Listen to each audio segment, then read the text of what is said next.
There's a number that the American workforce does not talk about enough.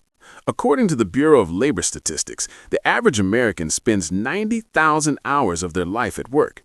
90,000 hours. And the overwhelming majority of those people spend those hours chasing something they were told was success, the next title, the next level, the next promotion, without ever stopping to ask whether arriving at the top of that particular ladder actually gets them anywhere they genuinely wanted to go.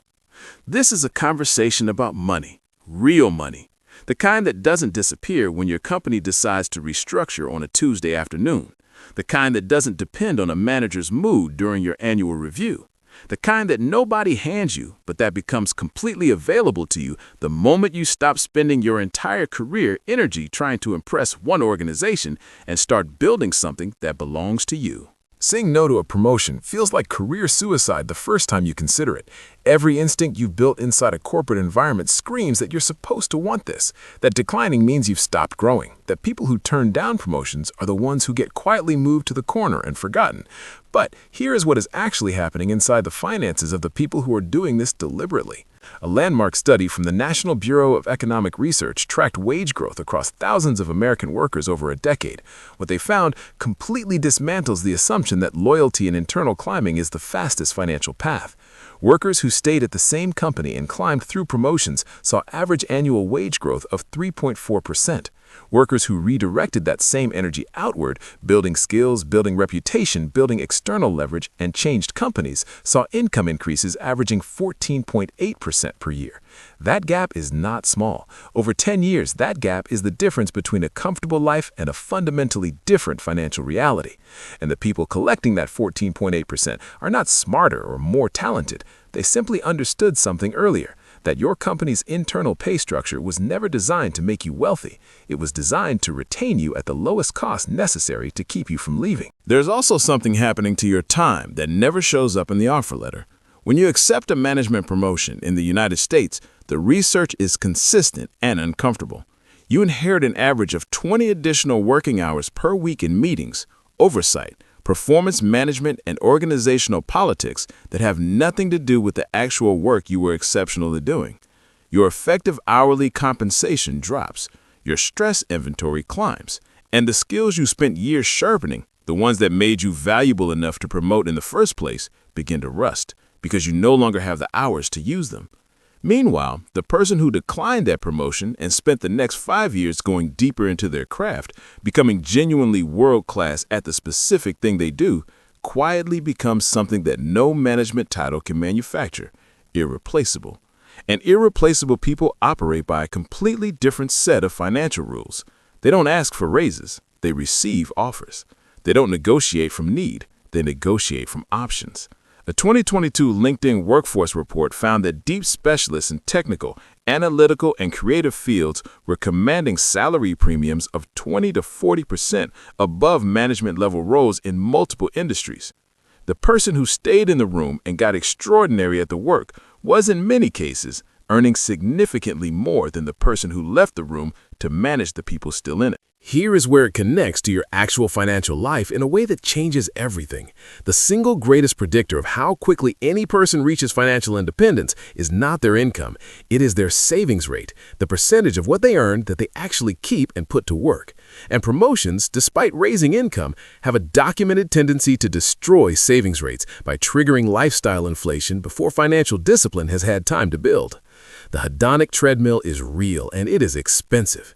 Research in behavioral economics shows that as income rises, human beings adapt their expectations and spending upward at almost exactly the same pace, leaving the actual experience of financial security almost completely unchanged.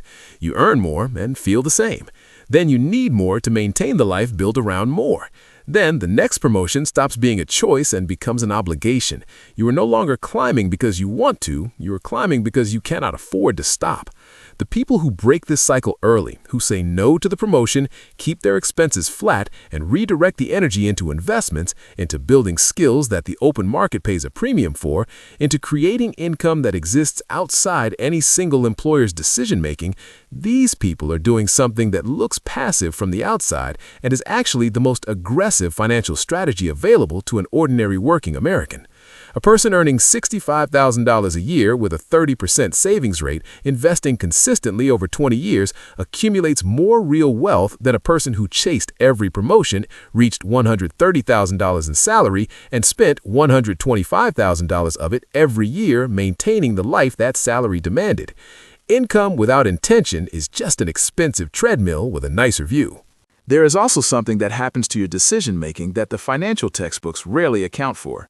When your survival depends on your next performance review, when your mortgage, your car, your children's school, your entire constructed life runs on the salary of one employer, you lose something that has a concrete economic value. You lose the ability to be honest. You lose the ability to walk away from bad deals. You lose the ability to say the true thing in the room when the true thing might cost you the approval of someone above you. Princeton University published research in 2019 showing that financial security, specifically having income or savings outside your primary employer, dramatically improves what researchers call decision quality across every major life domain. Career decisions, relationship decisions, health decisions, investment decisions. People with a financial cushion made measurably better choices across the board because their choices were no longer filtered through the single desperate question of whether they could afford the consequences of honesty. Every time you build something outside your salary, a brokerage account, a Roth IRA, a side income, a skill set that 3 other companies would pay to access, you are not just building money. You are building the psychological freedom to make good decisions. And good decisions, made consistently over a decade, produce financial outcomes that no single promotion could ever deliver. None of this means promotions are always wrong. Some promotions are genuinely aligned with where you are trying to go financially and personally. Some management roles open doors that individual contributor tracks cannot. Some titles come with equity, with profit sharing, with ownership stakes that fundamentally change your financial trajectory. Those promotions deserve a yes, but the promotion that comes with 20 extra hours and a 12% raise and a calendar that now belongs entirely to someone else's priorities, that one deserves a question before it gets an answer. The question is not whether you deserve it, you probably do.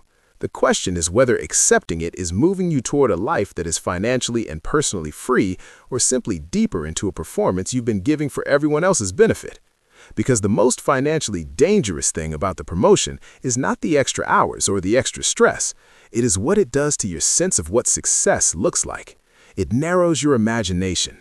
It makes the next rung feel like the only direction. And it keeps your eyes pointed upward at a ceiling defined by someone else, when the real wealth, the compounding investments, the specialized skills, the external leverage, the savings rate, the freedom to walk away from a bad deal, is being built by the people who looked sideways and decided to go deeper instead. The ladder is real, the climb is real, the title at the top is real, but the life waiting for you outside that building is realer. And it does not care what your job title was when you finally decided to go build it.